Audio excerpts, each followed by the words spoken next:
அனைவருக்கும் வணக்கம். அன்னைக்கு இடுபான கார்த்தியை மட்டும் இன்ஸ்டாகிராம் ஃபேஸ்புக்கில் தொடர்ந்து டார்கெட் பண்ணிட்டு இருக்கு இந்த கெஸ்மி கேண்டி அப்படிங்கிற ஒரு பெண்ணு. அக்கானே கூப்பிடலாம், அக்காங்கிற பேர் தான் அதுக்கு வந்து கரெக்டாக இருக்கும். அந்த அக்கா வந்து டார்கெட் பண்ணிகிட்டே இருக்குது. அது என்ன பேர் கெஸ்மி கேண்டி? கெஸ்மி கேண்டி புரியுதுங்களா?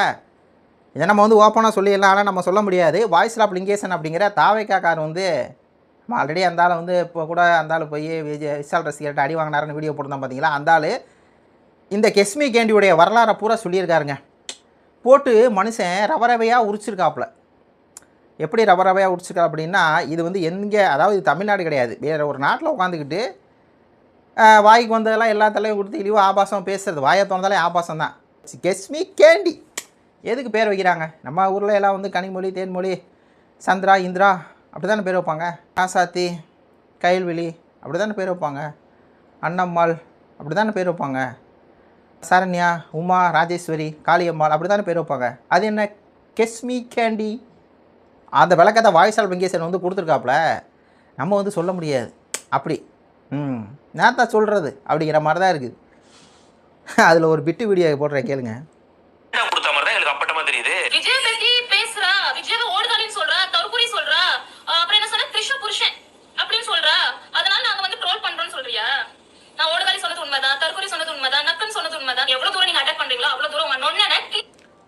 ஆக்சுவலாக தாவேக்கா கட்சி இருக்கக்கூடிய தாவேக்கா தலைவர் விஜய் அவர்களை அசிங்கமாக ஆபாசமாக பேசுன்னு சொல்லி அந்த வாய்ஸ் ஆஃப் லிங்கேசன் இதோட வரலாறுலாம் எடுத்து வெளியே போட்டாப்புல. வெளியே போட்டு இவங்களை போட்டு வந்து பார்த்திங்கன்னா எக்ஸ்போஸ் பண்ணிட்டாங்க ஃபுல்லாகவே. இது யார் என்ன ஏதுன்னு. அப்போ எல்லாம் நாம் தமிழ் கட்சிக்காரன்ட்டு வந்துட்டு, அண்ணா சப்போர்ட் பண்ணுங்கண்ணா, என்னை பாருங்கண்ணா தாவேக்காரங்க இப்படி பண்ணுறாங்கண்ணா அண்ணா அப்படின்னு சொல்லிட்டு இருந்துச்சு. இன்றைக்கி உட்காந்துக்கிட்டு ஆனால் இடுமான கார்த்தியை நாம் தமிழ் கட்சி டார்கெட் பண்ணிட்டுருக்கேன். இதில் இந்த பிரச்சனை எங்கேருந்து வருது? கெஸ்மி கேண்டி எங்கே திரும்புகிறாங்க அப்படின்னா, இப்போ களஞ்சியா முத்துப்பாண்டியன்னு வெளியே போகிறாங்க. வெளியே போனே நம்ம எல்லாத்துக்கும் நியூஸ் வந்துடுச்சு, அவங்க தாவேக்காவுக்கு அடைக்கலம் புகுந்துட்டாங்க அப்படின்னு. அதுவும் லயலா காலேஜ் ஓனர்கிட்ட அவங்க அடைக்கலம் புகுந்துட்டாங்க அப்படிங்கிறது தெரிய வருது. அதுக்கு அந்த இடுமான கார்த்தி ஒரு பதிவு போகிறார். இந்த பதிவு தான், பனையூர் போனால் திருவான்மையூர் தாண்டி போகணும், எதுக்காக உங்கள் பாத்தில் இருக்க லயலா காலேஜ் வாசலும் சுற்றிட்டு இருக்கீங்க வாசா அப்படின்னு சொல்லி ஒரு பதிவு போட்டார். உடனே இது என்ன பண்ணுதுன்னா, இடுமான கார்த்தியை டார்கெட் பண்ண ஆரம்பிக்குது. இந்த பக்கம் அந்த வாய்ஸ் ஆஃப் லிங்கேசன் போன்றவர்கள் இது யார் அப்படிங்கிறத உடச்சு விட்டாங்க. இதுக்கப்புறம் வந்து விஜய் அவர்களை பச்சை பச்சையாக பேசியிருக்குது. திருப்பி நம்ம வந்து விஜய் அவர்களே பேசியிருந்தோம் அப்படின்னா, விஜய் அவர்கள் ஆட்சிக்கு வந்துட்டார், நம்மளை தூக்கி உள்ளே வச்சுருவாங்க, வலை கொடுத்துருவாங்க. அது வெளிநாட்டில் உட்காந்துருக்குன்னு வைங்களேன், அது இருக்கட்டும். ஆனால் அதுக்கு ஒரு பயந்துக்கிட்டு என்ன பண்ணுது, நம்ம விஜய் அவர்களுக்கு ஆதரவாக போய் நம்ம ஏன் நாம் தமிழ் கட்சியை வந்து டார்கெட் பண்ணக்கூடாது, இடுமான கார்த்தியை டார்கெட் பண்ணக்கூடாது? நம்மளுக்கு என்ன முக்கியம்? காசு தான் முக்கியம். விஜய் அவர்களை வந்து நம்ம ஆதரித்து, சீமான் அவர்களை எதிர்த்து, தாவேக்கா வந்து ஆதரித்து, நாத்தாக்கா வந்து எதிர்த்தா நல்லா வியூஸ் போகும், நல்லா காசு வரும் அப்படிங்கிறனால டக்குன்னு இந்த பக்கம் திரும்புது. அதுவும் பாருங்கள், களஞ்சியம் வந்து எவ்வளோ ஒரு உழைப்பாளி தெரியுமா? இது சொல்லுது. களஞ்சியம் அவர்கள் வந்து கள போராளியா, இடும்போன கார்த்தி வந்து கள போராளி இல்லையா? இவர் எப்படி வந்து இப்படி பதிவு போகலாம்? நுங்கம்பாக்கம் போங்க பாஸ், பனையூர் போங்க பாஸ், பனையூர் போனால் திருவான்மையூர் வந்து போனால் எதுக்கு வந்து நுங்கம்பாக்கத்தில் லயலா காலேஜ் சுற்றி எப்படி இடும்போன கார்த்தி இப்படி சொல்லலாம்? கட்சியில் இருக்க ஆட்களை வெளியேற்றுறீங்க தான் அப்படி இப்படின்னு பேச ஆரம்பிச்சிச்சு. அதில் இவரை பர்சனலாக வந்து கருவாப்பாயா அப்படி இப்படின்னு பேசிச்சு. அதுக்கு கூட நம்ம வந்து கோவப்பட்டு ஒரு விஷயத்தை வந்து சொல்லலாம், அதோட விஷயத்தை பற்றி. சரி வேண்டாம், அது சொன்னோம்னா அசிங்கமாக இருக்கும். ஆல்ரெடி வாய்ஸ் ஆஃப் லிங்கேசன் சொல்லிட்டாப்புல எல்லாத்தையும். என்ன நான் கூசுது அதெல்லாம் நம்ம சொல்கிறதுக்கு எல்லாம் சொல்லிட்டாப்புல. கெஸ்மி கேண்டி எல்லாம் சொல்லிட்டாப்புல. அப்புறம் இடுமான கார்த்தியை பர்சனல் அட்டாக் பண்ணுறது. இடுமான கார்த்தி அவர்களுக்கும் ஒரு பெண்ணுக்கும் இடையில வந்து ஒரு சர்ச்சை வந்துச்சு பார்த்தீங்களா? திரிசூர்யா வெளியிட்டு ஒரு ஆடியோ வெளியிட்டு, அந்த ஆடியோ மூலியம் மிகப்பெரிய ஒரு சர்ச்சை வந்துச்சுல, அந்த சர்ச்சையை வச்சுக்கிட்டு இடுமான கார்த்தி ஒரு ஊரை சொல்லி, அந்த ஊரில் தான் அந்த பெண் இருக்கிறாங்க, அந்த பெண் இப்படி இடுமான கார்த்தி ஏமாத்திட்டார், அப்படி ஏமாத்திட்டார் அப்படின்னு சொல்லி வீடியோ வெளியிடுச்சு. அப்போ நம்மளாம் சொல்லியிருந்தோம், சரி வேணா விடுங்க, அதெல்லாம் இதாக இருக்குது, உனக்கு என்ன அப்படின்னு கேட்கணும். அது பிரச்சனையே முடிஞ்சிருச்சு. அவங்க 2 பேத்துக்குள்ளே அது நடந்தது. அவங்க வாட்டில் அவங்க இருக்காங்க, இவர் வாட்டில் இவர் இருக்கார், இவர் அரசியல் பேசிகிட்டு இருக்காரு. உனக்கு இவரை டீல் பண்ண, இடுமான கார்த்தியை டீல் பண்ண முடியலன்னே டக்குன்னு போய் என்ன பண்ணுறது, அவர் வந்து அந்த பெண் அப்படி இப்படிங்கிறது. இதுதான் இந்த பெண் எப்படிப்பட்ட ஒரு அப்படிங்கிறது மாதிரி தான் இருக்குது. அக்கா எப்படிப்பட்ட ஒரு அக்காவாக இருக்குது, எப்படிப்பட்ட ஒரு அக்காவாக இருக்குது அப்படின்னு சொல்லி பர்சனலாக போச்சு, அப்படி இப்படி போச்சு. இப்படியே போயிட்டு இருக்கும்போது இடுமான கார்த்தியை மட்டும் டார்கெட் பண்ணுறது. அவர் ஏதாவது பேசினார்னு வச்சுங்களேன், அவர் கரெக்டாக பாயிண்டாக தான் பேசுவார். இவர் இந்த மாதிரி எடுத்து வச்சுக்கிட்டு, நான் வந்து தாவேக்காக சப்போர்ட் பண்ணுறேன் பாருங்க இடுமான கார்த்தி, நீ தான் நாம் தமிழ் கட்சி அழிக்கிறது அப்படி இப்படின்னு சொல்லி உருட்டிக்கிட்டு இந்த கும்பலுக்கு சப்போர்ட் பண்ணுறது தொடர்ந்து. யாருக்கு? களஞ்சியானுக்கு, முத்துப்பாண்டியம்மனுக்கு, மூத்த பத்திரிகையாளருக்கு, தென்ன விஷ்ணு அவர்கள். தென்ன விஷ்ணு வெளியே போனதுக்கு காரணமே ஃபாத்திமா அக்கா தான். தென்ன விஷ்ணு அண்ணன் வெளியே போனதுக்கு காரணம் ஃபாத்திமா அக்கா இல்லை, சீமான் அப்படிங்கிற ஒரு நபர் தான். தென்ன விஷ்ணு அவர்கள் வந்து நாம் தமிழ் கட்சி வச்சு வளர்ந்துக்கிட்டு கடைசியில் அவர் என்ன பண்ணார், பாரிசாலம் தான் முக்கியம்னார். ரைட்டுப்பா, பாரிசாலம் தான் முக்கியம்னா வாரிசான ஆதரவாளராக இருந்துக்குங்க, ஒன்றும் பிரச்சனை இல்லை. கட்சி விட்டு நீக்கிட்டார். That's all. மூத்த பத்திரிகையாளர் ஆதரவாக இருங்க, ஒன்றும் தப்பு இல்லைன்ட்டார். அவ்வளோதான். அவரை வந்து எதுவுமே பண்ணலை, நாங்கள் எதுவுமே திட்டலை வைக்கலை. ஓகே, உங்களுக்கு நாம் தமிழர் கட்சி பிடிச்சிருந்தா அது கட்சி கட்பட்டு இருங்க, இல்லை கட்டுப்பட மாட்டேன் அப்படின்னா போங்க அப்படின்ட்டாச்சு.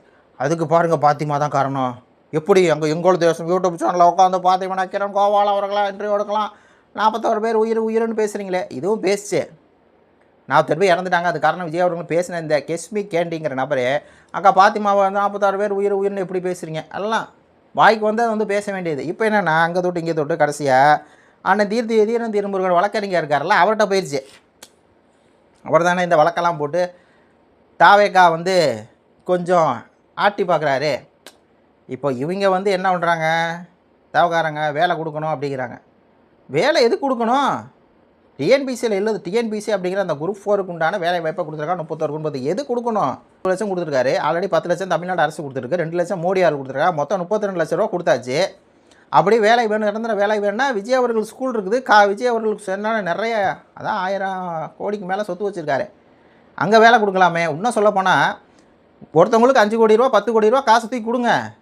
உங்கள்கிட்ட தான் காசு இருக்குல்ல, எதுக்கு கவர்மெண்ட் வேலை? இந்த கவர்மெண்ட் வேலைக்கு 13 லட்சம் பேர் அப்ளை பண்ணுறாங்க. 5000 வேலைக்கிட்ட 5000 வேலை தான், ஆனால் 13 லட்சம் பேர் பதிவு பண்ணுறாங்க. சும்மாவா? டிஎன்பிசி மாணவர்களின் கனவை தாவேக்கா மதிக்கவில்லை. ஏண்டா வக்கீல் வண்டுமுருகா 1200 கோடி வாங்கிட்டு 300 பேருக்கு நேர் அரசு வேலை கொடுத்த போது எங்கடா போனேன் அப்படின்னு சொல்லி அதுக்கு இவங்க பதில் இப்படி கேட்குறாங்களாம். ஏன் இப்போ விஜய் அவர்கள் தானே ஆட்சியில் இருக்கார், அதே நேரு சட்டமன்றத்தில் தானே இருக்கார். 1500 கோடி அவர் மேலே ஊழல் வழக்கு, அவரை பிடிச்சி கைது பண்ணி உள்ளே போட சொல்லுங்கள் உங்கள் விஜயை. சட்டத்துப்படி புரியுதா? சட்டத்தில் எவ்வளோ ஓட்டம் இருக்குது, எவ்வளோ இது இருக்குதுன்னு தெரிஞ்சிக்காமல் பேசிட்டு உட்காந்துருக்குது. அதாவது வாய் இருக்குதுன்னு சொல்லி என்ன வேணால் பேசலாம். ஏன்டா வக்கீல் ஒன்று முருகா, ஏன்னா தமிழ்நாட்டில் இல்லை, அதனால் வாய் அப்படி தான் வரும்.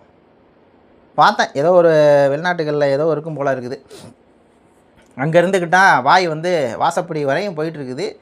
இன்னும் நிறையா தகவல் இருக்குது, அதெல்லாம் ஓப்பனாக சொல்லக்கூடாது. சொல்ல வேண்டிய நேரம் இன்னும் அது நம்ம கட்சி வந்து ஓவராக வந்து டார்கெட் பண்ணிக்கிட்டே இன்னும் இடுமான கார்த்தையை டார்கெட் பண்ணிருந்துச்சுன்னா அவன் வாய்ஸ் ஆஃப் லிங்கேஷன் சொன்னான்னு நம்ம சொன்னதை ஓப்பனாக சொல்லிடலாம். வேறு என்ன பண்ணுறது? அவர் வாய்ஸ் ஆஃப் லிங்கேஷன் மிரட்டும் போது நாம் தமிழர் கட்சிக்காரலாம் பாருங்கள் இந்த மாதிரிலாம் என்னை வந்து மிரட்டுறாங்க தாவைக்காரங்க, காப்பாற்றுங்க அப்படிங்க வேண்டியது. ஃபாலோவர்ஸ்லாம் என்னை வந்து நாம் தமிழர் கட்சிக்காரங்களாம் ஃபாலோவர்ஸ் பண்ணுங்கன்னு சொல்லி நாம் தமிழர் கட்சியை வச்சு வளர்ந்துக்கிட்டு கடைசியில் இது பச்சை துரோகிகள் தான், முதுகில் குத்துற துரோகிகள்லாம் ஒன்றா சேர்ந்துக்கிட்டு இப்போ உட்காந்துட்டு சீமா 4 சைத்துக்கு வந்துட்டு 4 சைத்துக்கு வந்தால் உனக்கு என்ன அப்படிங்கிற மாதிரி தான் இருக்குது. உனக்கு என்ன வந்துச்சு? நீ முடிஞ்சால் சப்போர்ட் பண்ணு, முடியலையா அப்போ விஜய்க்கு சப்போர்ட் பண்ணு, போயிட்டே உன்னை யார் இங்கே இருக்க சொன்னேன்? அதாவது ஒருத்தண்ட திறமை, சீமான சொல்லியிருப்பார், ஒருத்தண்ட திறமையும் தகுதி இல்லாட்டினா கூட பரவாயில்ல, உண்மை நேர்மையுமா இருக்கணும். உண்மை நேர்மையுமா இருந்தால் தகுதியும் திறமையும் தானாக வந்துடும். ஆனால் இவங்களுக்கெல்லாம் தகுதியும் கிடையாது, திறமையும் கிடையாது, உழைப்பும் கிடையாது, உண்மையும் கிடையாது. அதனால தான் இப்படி மாறி ஜால்ரா போட்டுருக்காங்க. உண்டை வீட்டுக்கே 2ஆம் மட்டு தெரியுறாங்க. இது வந்து உங்களுடைய கருத்துக்களை சொல்லுங்கள். நன்றி, வணக்கம்.